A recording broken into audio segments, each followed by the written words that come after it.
অচেনা থাকলেই বোধ হয় ভালো ছিল, না থাকতো এত গল্প, না থাকতো এই পরিণতি। অন্তত হৃদয়ের আকাশটা ছিল শান্ত। হঠাৎ তুমি এলে, রঙিন করলে, তারপর সেই আলোয় ছায়া গেঁথে অন্ধকার বানালে। পরিচিত হয়ে স্বপ্ন দেখালে, হাত ধরলে, বিশ্বাস আনলে। তারপর একদিন হুট করে পথ বদলালে।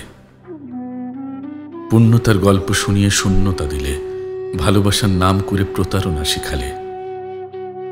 আজ বুঝি তুমি কখনোই আপন ছিলে না, স্রেফ একটা অস্থায়ী গল্প, যা শেষ হয় নীরবে, বিনা শব্দে। তুমি কি জানো, শূন্যতার ওজন সবচেয়ে বেশি হয়। এটা একবার হৃদয়ে বসলে কখনোই আর নামতে চায় না।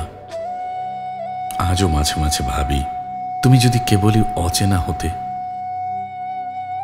তাহলে অন্তত মনে এই গভীর শূন্যতা থাকতো না। ভালো থাকতাম, হয়তো সত্যি ভালো থাকতাম।